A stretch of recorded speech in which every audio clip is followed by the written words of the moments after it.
বিপ্লব তো আমাদের হয় না, বিপ্লব হয়েছে সচিবদের। তারা তো ঠিকই ঘরের মধ্যে খেয়ে দিয়ে ঘুমাচ্ছে আর অফিসে আসতেছে, 5টা বাজলে তাদেরকে খুঁজে পাওয়া যায় না। কিন্তু শান্ত তালুকদারের বাবার তো রাত 10টার সময় খালি পেটে যেতে হয়। আর এই পোর্টাল যদি ওপেন থাকে তখন তো নির্বাচিত সরকার হিসাবে এই তালিকার মধ্যে ভুয়া শহীদ ঢোকানো শুরু করে। তখন আপনি কি করবেন?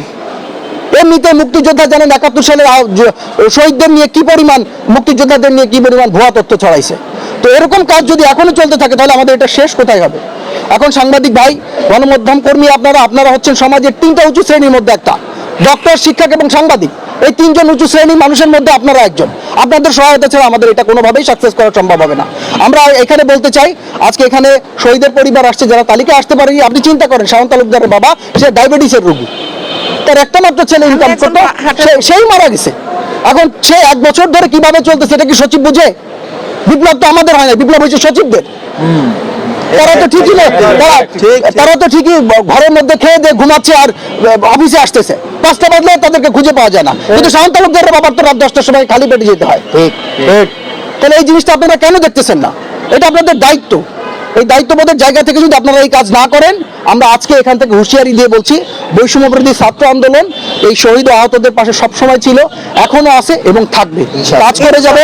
এবং ইনশাআল্লাহ আগামী 20 জানুয়ারির মধ্যে আমরা যাচাই বাছাই কমিটির মাধ্যমে জেলা প্রশাসক থেকে যে তালিকা দিয়েছি, সেই তালিকার চোর পুলিশ খেলবেন না কি করবেন কিচ্ছু জানি না, আমরা যাচাই বাছাই করে ওখানে লিখে দিয়েছি যে এটা আহত, এটা গুলিবিদ্ধ।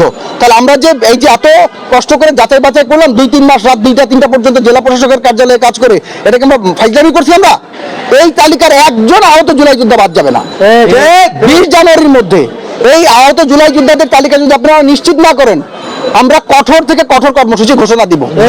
কিন্তু আমরা সেই কর্মসূচির কি করবো আপনাদেরকে বলবো না, যাতে আপনারা প্ল্যানটা নিতে না পারেন। কিন্তু সেই কর্মসূচি খুব খারাপ হবে।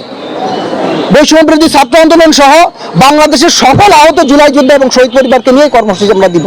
আর এই কর্মসূচি এত কঠোরতর হবে যে তখন আপনারা বুঝবেন। আর আমরা গিয়ে এবার বলবো না যে উপদেষ্টাদের পদত্যাগের দাবি চাই, উপদেষ্টাদের পদত্যাগ করাবো।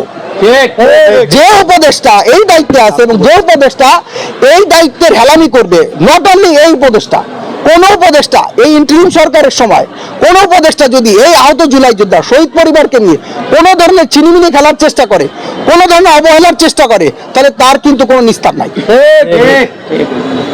আমাদেরকে নিয়ে এই খেলা বন্ধ করেন, এই আহতদের তালিকা নিশ্চিত করেন। দেশের নাম্বার 1 ট্রেডিং অ্যাপ ইএফটি ফার্স্টে পাচ্ছেন ট্রেডিং এর সব সুবিধা, dual exchange access, company analysis, portfolio তৈরি করা সহ আরো অনেক ইউনিক ফিচারের সাথে ট্রেড করতে ডাউনলোড করুন এক্ষুনি।